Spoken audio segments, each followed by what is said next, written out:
얼마 전에 제가 인터넷을 통해서 어떤 실험 장면을 보여주는 영상물 하나를 봤습니다.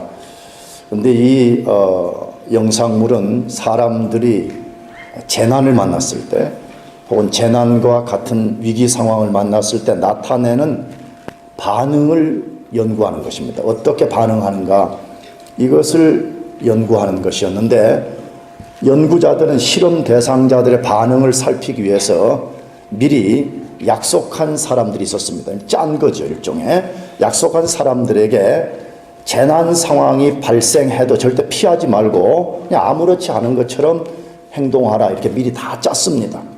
그런 다음에 여러 가지 상황을 만들어서 실험을 했습니다. 어떤 경우에는 불이 나는 상황이었습니다.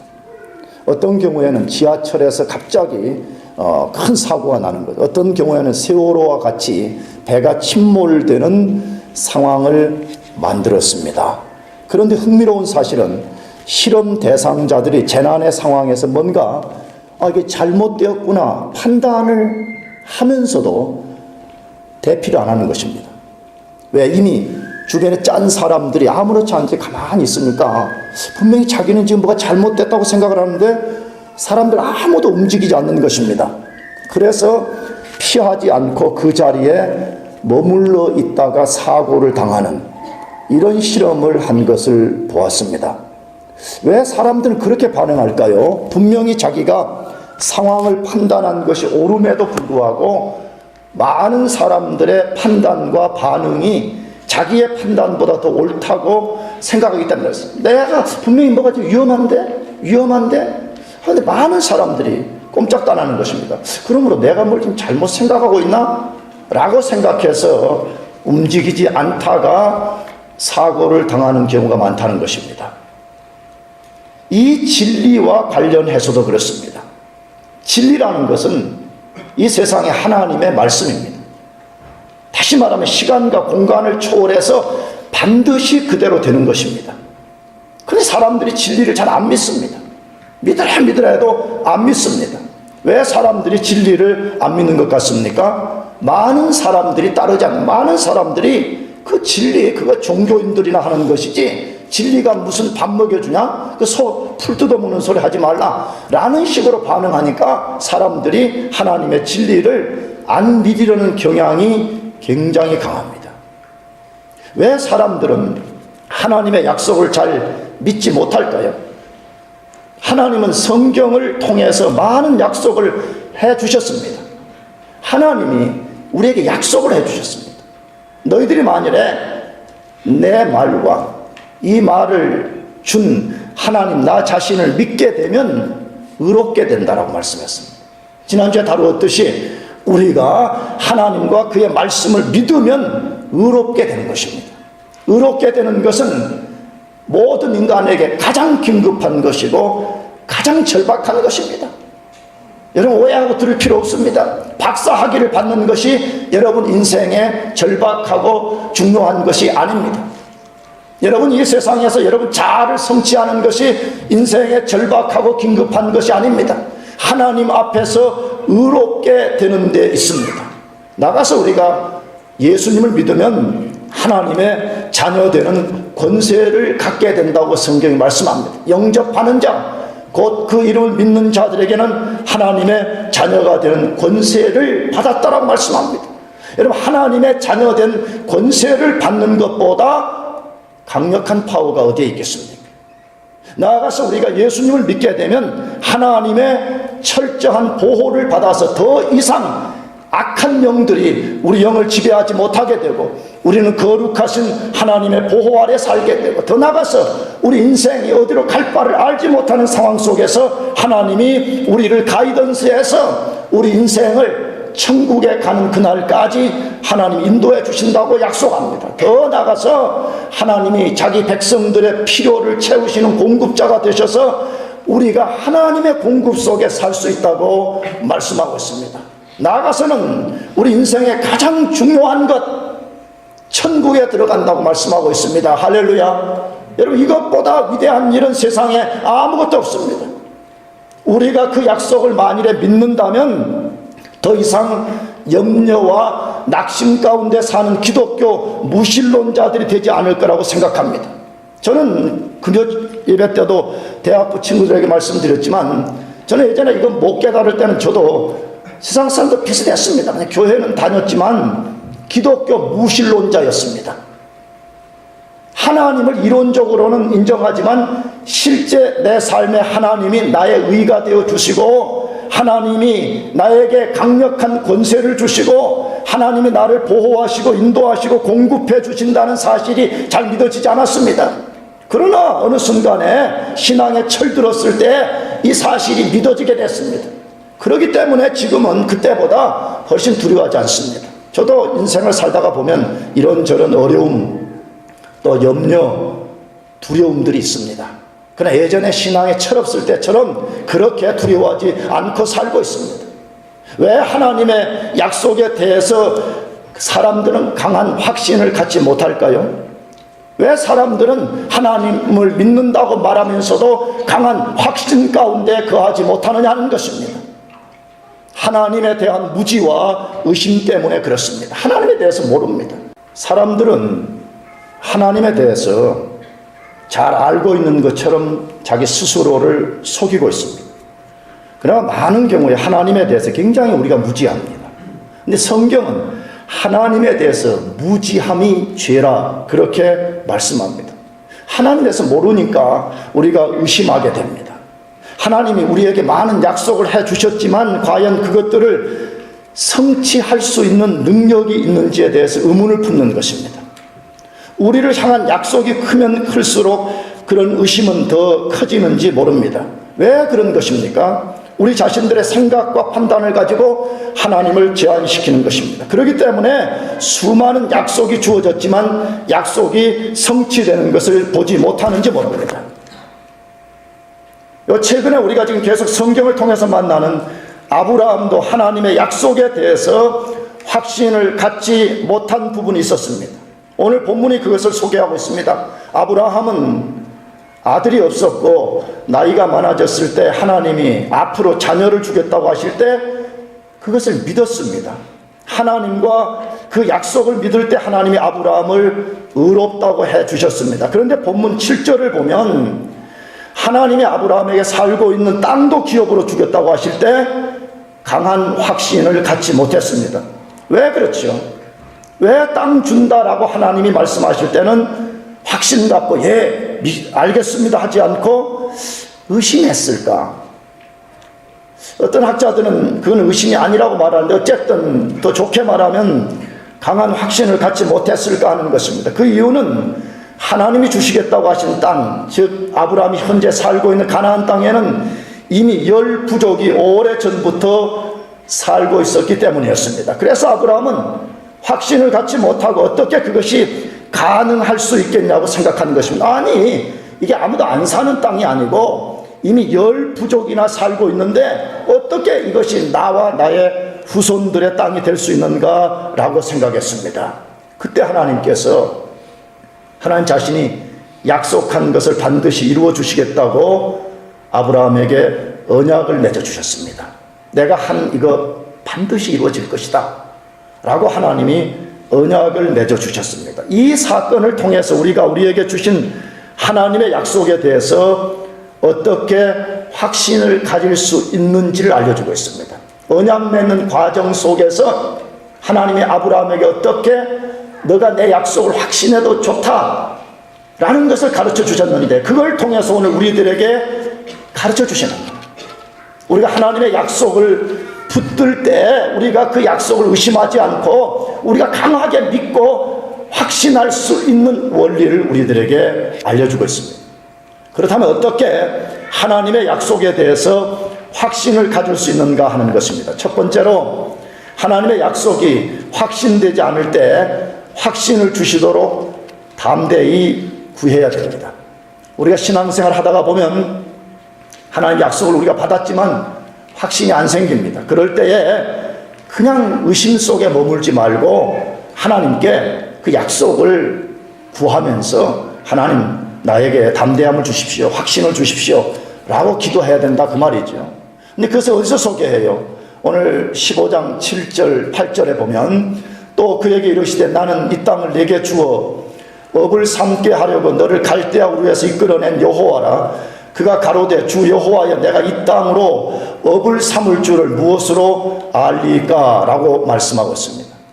하나님은 아브라함에게 약속을 점진적으로 나타내 주셨습니다. 처음에는 아들 주겠다고 약속했습니다. 그 다음에 조금 시간이 지나니까 후손을 많은 후손 주겠다라고 약속합니다. 나가서 그 후에 땅에 대한 약속을 주시고 그 땅이 구체적으로 어떻게 너의 것이 될 것인가를 점진적으로 나타내 주셨습니다.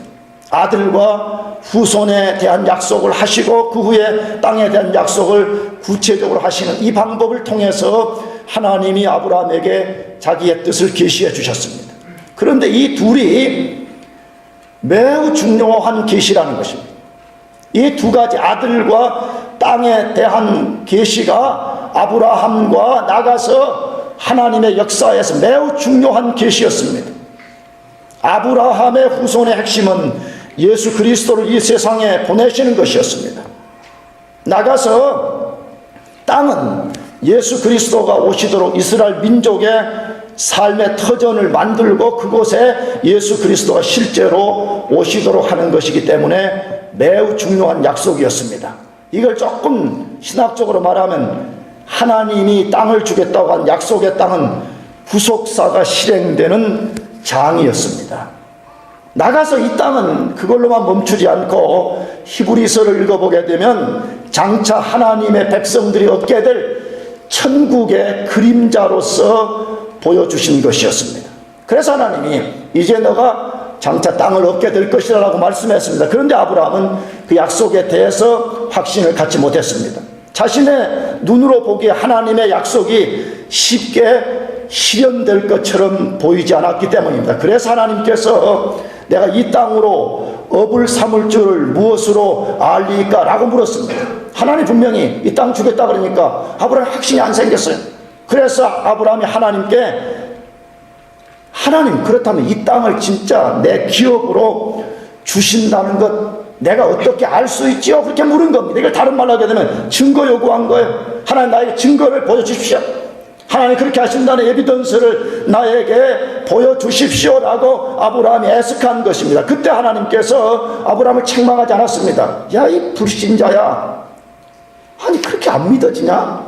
못 믿겠냐? 라고 책망하지 않고 하나님이 친히 언약을 맺어주심으로 증거를 보여주는, 이게 증거다 라고 보여주시는 것입니다.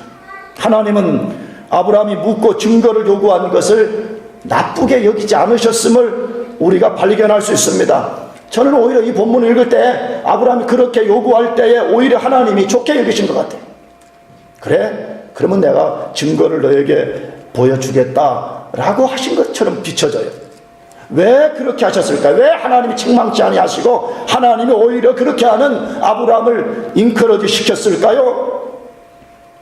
하나님의 관점에서 볼 때도 이 약속을 인간들이 쉽게 받아들이는 것이 그렇게 쉽지 않다는 걸 안 거예요. 생각해 보세요.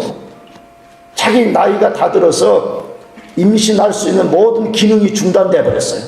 근데 하나님이 아들 주겠다고 그래요. 그럼 쉬운 거 아니잖아요.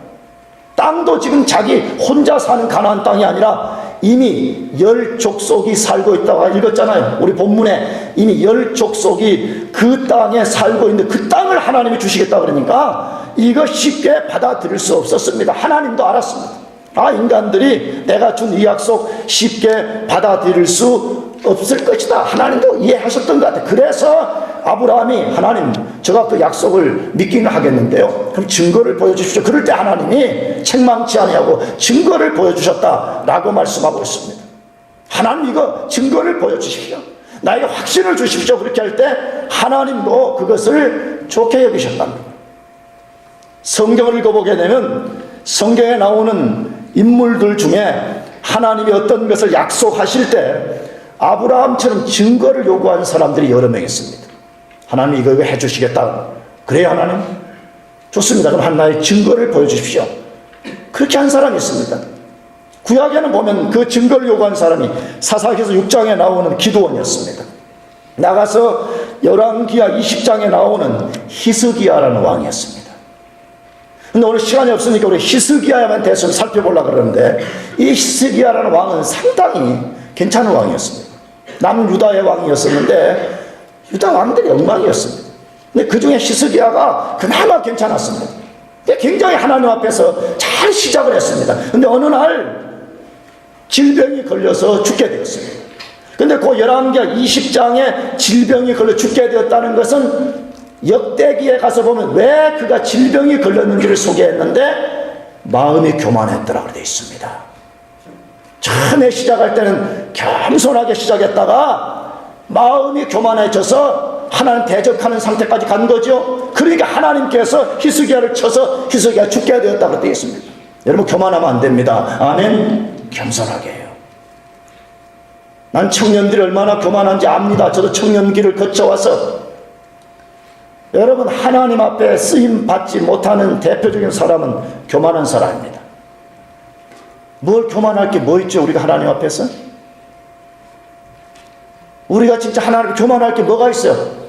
하나님 앞에서 내가 교만해도 된다라고 생각한 사람, 그 사람은 지금 뭘 모르는 사람이에요. 하나님은 교만한 사람을 매우 싫어하십니다. 그래서 하나님 히스기야를 쳤습니다. 그래서 히스기야가 죽음의 문턱에 다다랐습니다. 히스기야가 전심으로 회개했다고 했어요. 회개하고 하나님 앞에 기도했습니다. 하나님 살려주십시오. 잘못했습니다. 그때 하나님이 히스기야의 기도를 들으시고 이사야 선지자를 보내서 내가 내 종 히스기야의 병을 낫게 해주고 뿐만 아니라 앞으로 15년을 더 살게 해주겠다, 그렇게 약속을 했습니다. 그때 히스기야가 예 감사합니다 그리고 돌아서지 않고 그 성경에 보게 되면 그렇다면 증거를 보여주십시오. 그때 이사야가 너가 살게 되는 증거가 있는데 너가 선택하라 그랬습니다. 태양이 앞쪽으로 10도 나가는 것과 뒤쪽으로 10도 물러가는 것 중에 어느 것을 선택하려고 그러니까 히스기야가 앞쪽으로 나가는 것을 씌울 수 있으니까 뒤쪽으로 백하게 해주세요. 그래서 이사야가 하나님께 요청합니다. 하나님, 히스기야가 지금 증거를 요구해서 태양이 뒤쪽으로 10도 물러가는 것을 보여달라고 합니다 라고 기도할 때 하나님은 알았다 그러면 내가 그렇게 하겠다. 그래서 성경에 보게 되면 실제 일형표, 이 태양의 그 주기와 시간을 측정하는 그 표에서 10도나 뒤로 물러가게 해주셨다, 그렇게 되어 있습니다. 무슨 전설 같은 이야기라고요? 실제 시간을 연구하는 학자들에 의하면 실제 인류 역사의 시간에 잃어버린 시간이 있다, 실제 그러죠. 이것은 무슨 예수 믿는 사람들이 하는 것이 아니고 천문학자들이, 역사의 시간을 연구하는 사람들이 말하는 거예요. 인류가 진행되어 온 이 역사의 시간 속에 잃어버린 시간이 있다고 말하는데 그들은 못 찾는 것이 어디에서 이 시간이 잃어버렸는지 성경은 말합니다. 히스기야가 증거를 요구할 때 하나님께서 태양이 일형표에서 10도나 뒤로 백하도록 하나님이 만들어 주셨다라고 말씀하고 있습니다. 우리에게도 그런 담대한 믿음이 필요합니다. 하나님의 약속을 받고 하나님의 말씀을 읽을 때 그냥 또 읽으라니까 읽고 그런 것이 아니라 하나님 약속이 주어졌을 때 하나님 내가 믿고 싶습니다. 잘 안 믿어집니다. 하나님 나에게도 강한 확신을 가질 수 있는 증거를 달라고 요구해야 됩니다. 여러분, 그런 사람은 증거를 얻습니다. 증거를 얻습니다.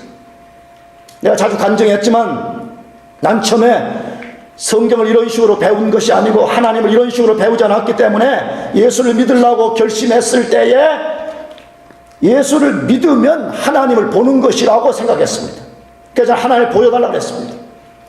여러분도 그런 사람이 있겠지만 저는 셀 수 없이 많은 횟수와 많은 시간 속에 하나님을 보여주십시오. 하나님 보여주십시오. 하나님을 보여주십시오. 이 증거를 나에게 달라고 그렇게 했습니다. 나중에 알게 된 사실은 큰일 날 뻔했어요. 하나님 받더라면 내가 죽었어요. 아멘. 하나님 볼 수 없습니다. 지금 하나님 볼 수 없습니다. 지금 이 죄된 인간이 하나님을 정면으로 보면 인간은 불태워 죽임당합니다. 그러니까 하나님께서 그의 아들 예수 그리스도와 예수 그리스도를 보여주는 성경을 통해서 하나님 자신을 우리에게 알려주는 것입니다. 그러나 우리가 하나님 앞에 강한 확신을 가질 수 있도록 증거를 주십시오 라고 요청하게 될 때 하나님은 다양한 방법을 통해서 우리에게 확신을 주십니다. 저는 그 경험이 분명합니다. 저는 언젠가 하나님 앞에 기도하면서 그런 확신을 달라고 했을 때 하나님을 본 적이 없었지만 제 이 세포 하나하나에까지 하나님이 살아계시고 하나님이 내 속에 역사하신다는 것이 그대로 확신이 왔습니다. 하나님의 존재에 대해서 더 이상 의심하지 않습니다. 하나님 그분이 나의 아버지시고 내 인생의 주관자이시고 내 인생의 승리자라는 사실을 그대로 믿고 있습니다. 여러분도 더 이상 의심 속에서 회의하고 갈등하고 두려움 가운데 빠지지 말고 오늘 히스기야와 같이 아브라함과 같이 하나님 앞에 담대하게 요구하는 것입니다. 하나님 나에게 확신을 가질 수 있는 증거를 달라고 요구하는 것이 필요합니다. 하나님 그거 좋아하십니다. 하나님 담대함을 가지고 나오는 사람을 하나님은 거절하지 않으시는 분입니다. 더 나아가서 사도 바울은 디모데후서 3장 13절 이하에서 우리가 어떻게 믿음의 확신을 가질 수 있는지를 다른 측면에서 소개해 주고 있습니다. 우리 거기 한번 같이 읽어보겠습니다. 시작. 악한 사람들과 속이는 자들은 악하여져서 속이기도 하고 속기도 하나니 그러나 너는 배우고 확신한 일에 거하라. 내가 네게서 배운 것을 알며 라고 말씀합니다.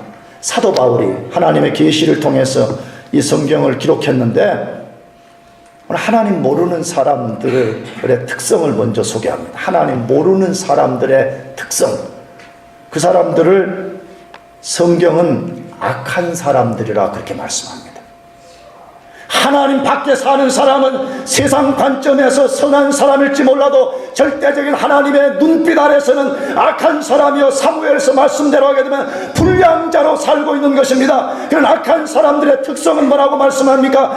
속이는 자들은 더욱 악하여져서 속이기도 하고 속기도 하나니라고 말씀합니다. 이게 이 세상 사람들의 특성이라고 말하는 거예요. 지금 뭔가 대단한 것을 추구하고 나아가는 것처럼 비춰지고 있지만 실제적으로는 남을 속이고 자기 자신도 속임당하는 가운데 살고 있다고 말씀하고 있습니다. 여러분, 이것이 지금 세상 사람들의 모습인 것입니다. 이것이 어쩌면 지금 이곳에 박사학위를 받겠다고 목숨을 걸고 있는 수많은 젊은이들의 모습인지 모르는 것이죠.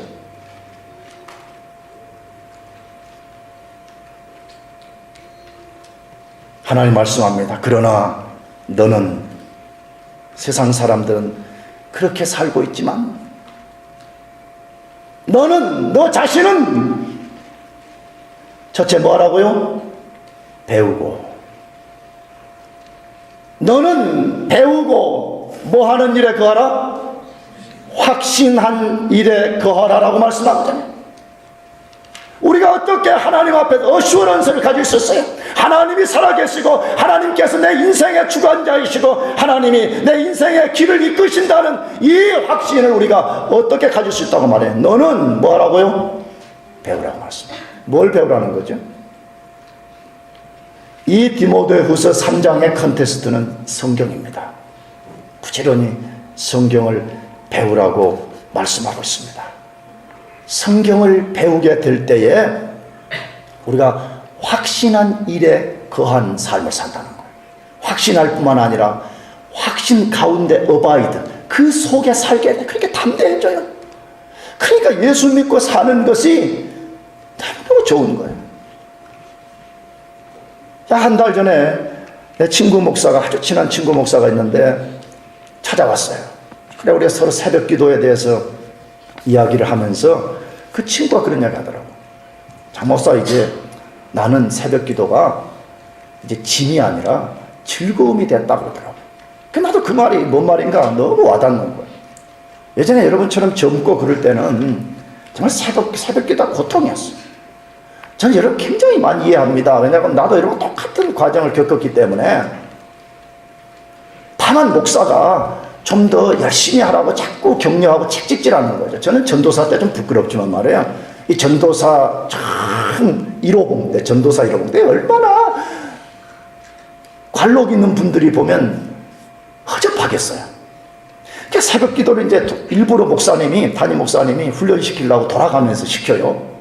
새벽 기도가 훈련이 안 되니까 내 새벽기도 되는 날은 진짜 초긴장이에요. 이상하게 초긴장날 더 많이 자버려요. 내가 섬기던 교회에서 우리 집이 걸어서 보통 한 20분 걸리는 길이에요. 근데 어느 날 새벽기도 내 담당인데 정말 눈을 떴는데 과장이 아니고 7분밖에 안 남았어요. 7분 만에 20분 걸리는 교회를 달려가야 되고 동시에 양복을 입어야 돼. 그 당시에는 양복을 입었어요. 가면서 들고 달리면서 가가지고 정말 이 심장이 터질 것 같아요. 얼마나 달렸던지. 들어가가지고 예전에 우리 교회는 그랬어요. 배를 먼저 땡 치고 지금부터 다 같이 묵도하시겠습니다. 그러면 성도들이 묵도한 후에 기도를 하는데 정말 심장이 가가지고 배를 딱 눌리고 성도들이 기도하는 중에 난 뒤에서 숨 고르게 하는 거야. 그렇게 한두 번이 아니었어요. 한두 번이 아니었어요. 그런데 그 친구 목사의 말처럼 이 새벽 기도가 짐이 아닌 것이에요. 정말 즐거움이에요. 사랑하는 대상, 거룩하신 영광의 하나님의 면전 앞에 가서 그 하나님의 사랑을 구하고 하나님의 은혜를 덧입고 내 인생의 고민을 하나님 앞에 토로하는 그 시간이 절대로 짐이 될 수 없는 것을 깨닫는 속에 있습니다.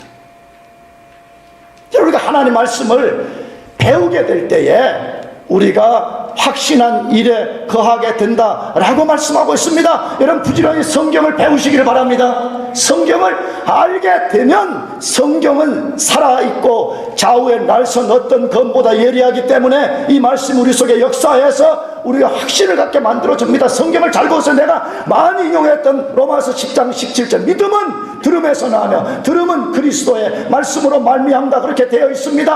하나님을 보는 사람 아무도 없어요. 그런 식으로 하나님을 만나려고 하지 말고 하나님의 계시인 이 말씀을 부지런히 배우게 되면 우리가 그 말씀을 통해서 확신을 갖게 되는 역사가 일어난다고 말씀해. 말씀을 배워요. 내가 지난 금요일도 말씀드렸잖아요.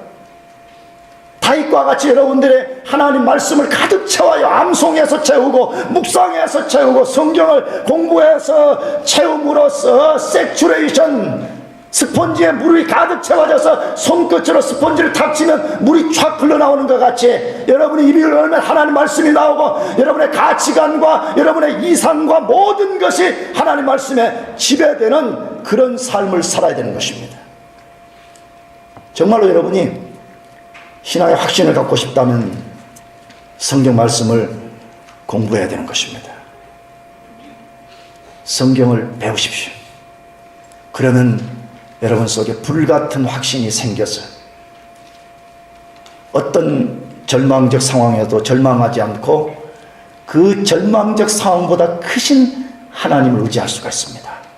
여러분 모두가 담대하게 신앙의 확신을 구하기를 바랍니다. 두 번째로 우리가 어떻게 하나님의 약속에 대해서 확신을 가질 수 있는가 하는 것입니다. 하나님이 약속한 것들을 언약에 근거해서 반드시 이루어 주신다는 것을 확신해야 됩니다. 하나님은 자신의 약속을 자신이 우리 인간들과 맺은 언약에 근거해서 반드시 이루어 주시는 분임을 우리가 확신해야 됩니다. 창세기 15장 9절에서 11절 여호와께서 그에게 이르시되 나를 위하여 3년 된 암소와 3년 된 암염소와 3년 된 수양과 산비둘기와 집비둘기 새끼를 취할지니라. 아브라함이 그 모든 것을 취하여 그 중간을 쪼개고 그 쪼갠 것을 마주 대하여 놓고 그 새는 쪼개지 아니하였으며 솔개가 그 사체 위에 내릴 때에는 아브라함이 쫓았더라 라고 말씀합니다. 이 말씀은 아브라함이 하나님께 어떻게 가나안 땅을 자기 자신과 자기의 후손들에게 주실 수 있는 증거를 보여달라고 했을 때 하나님이 보여주신 증거입니다. 하나님이 어떻게 하라 그래요? 3년 된 암소, 3년 된 암염소, 3년 된 수양을 쪼개서 그것을 마주 이렇게 쪼개가 반으로 딱 쪼개서 서로 이렇게 마주 양옆으로 놓으라는 거죠. 근데 여기 보니까 산비둘기요. 비둘기들은 하지 말라고 해. 너무 작으니까 쪼개지 말고 그냥 두라고 그랬죠. 그래서 이것을 쪼개서 양옆으로 딱 두게 했습니다. 서로 마주보게 했습니다. 왜 짐승을 쪼개고 마주 보게 하셨을까 하는 것입니다. 지금 하나님께서 고대 사람들이 서로 언약을 맺을 때 사용하는 방법대로 아브라함과 언약을 맺으려는 것 때문에 그렇습니다. 고대 사람들은 서로 언약, 약속, 우리 꼭 이거 지킵시다, 이런 약속을 하면, 요즘은 우리 사인으로 하잖아요. 사인으로 하는데 고대 당시에는 짐승을 쪼개놓고 그 두 사람이 손을 잡고 그 쪼개진 짐승 사이로 지나가는 것입니다. 그럼 왜 고대 사람들은 이 짐승을 쪼개놓고 두 당사자가 손을 잡고 그리로 지나갔는가 하는 것입니다. 만에 하나 우리 둘 중에 한 사람 누구라도 이 약속을 지키지 않으면 이 짐승이 쪼개져 죽은 것처럼 죽음에 이르게 된다는 거예요. 그러나 반드시 이것을 지키자라는 결의 때문에 짐승을 쪼개놓고 언약을 맺었던 것입니다. 그런데 하나님도 자신이 한 약속을 반드시 지키겠다고 인간들의 방식을 채택했을 뿐만 아니라 인간들처럼 자신의 목숨을 담보로 건 것입니다. 저는 이 대목을 볼 때마다 뭐라고 표현할 수는 없겠지만 하나님의 마음이 조금 이해가 돼요.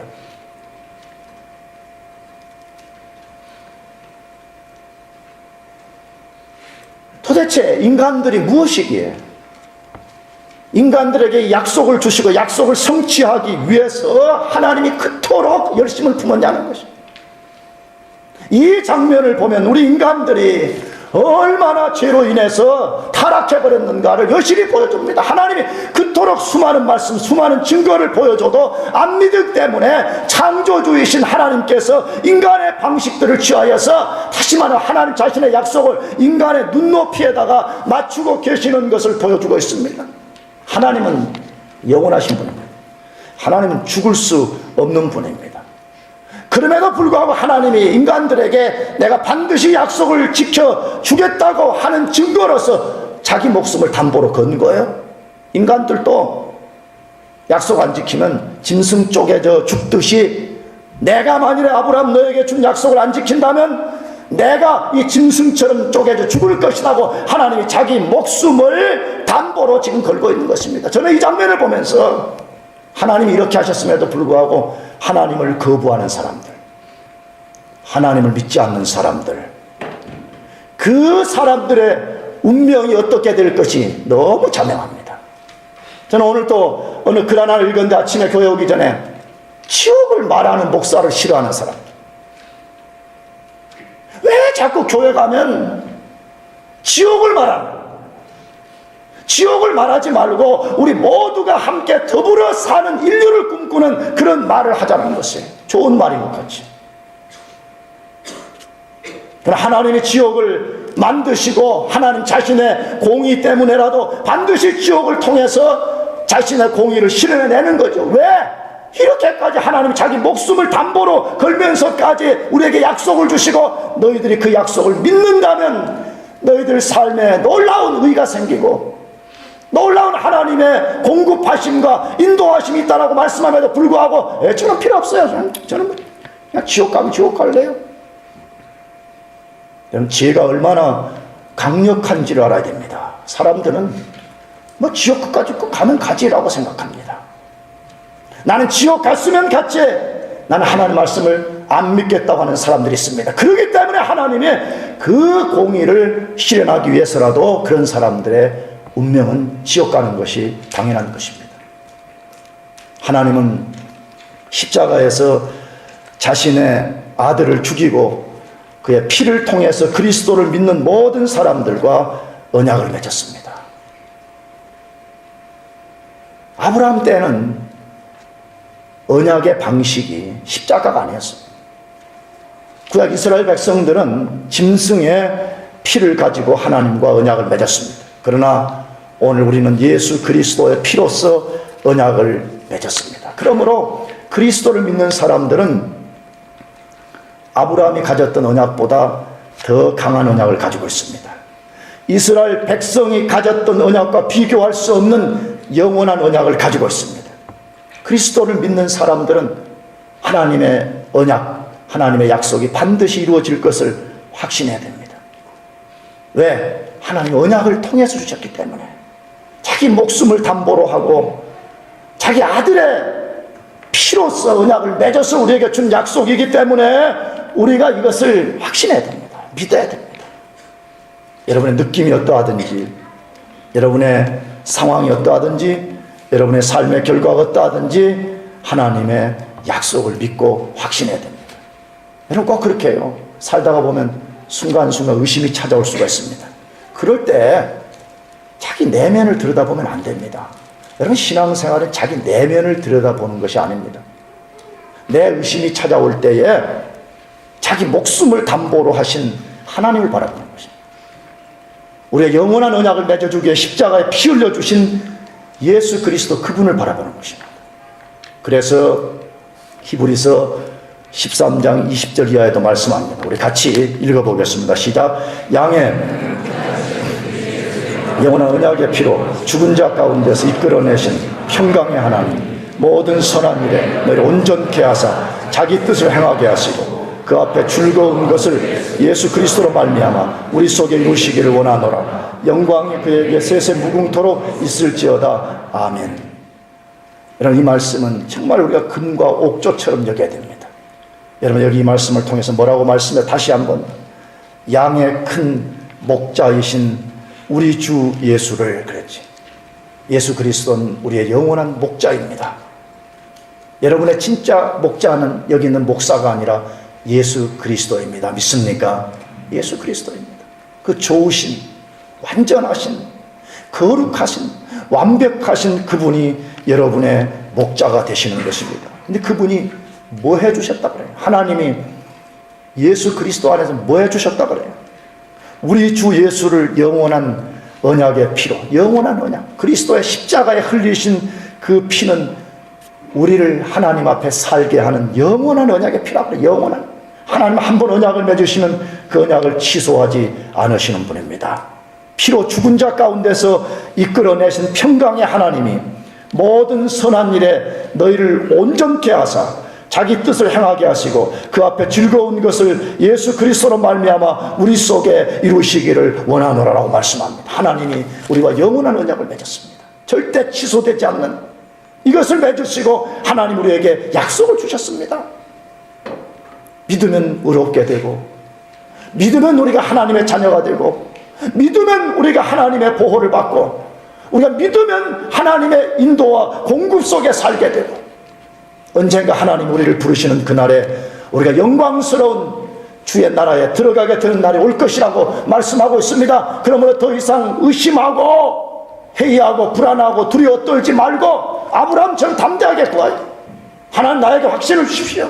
히스기야처럼 담대하게 구해서 여러분들이 언약의 말씀이 주시는 그 축복, 그 확신, 그 놀라운 기쁨, 이것을 누리고 살기를 바랍니다. 기도하겠습니다. 우리 다 같이 자리에서 일어나셔서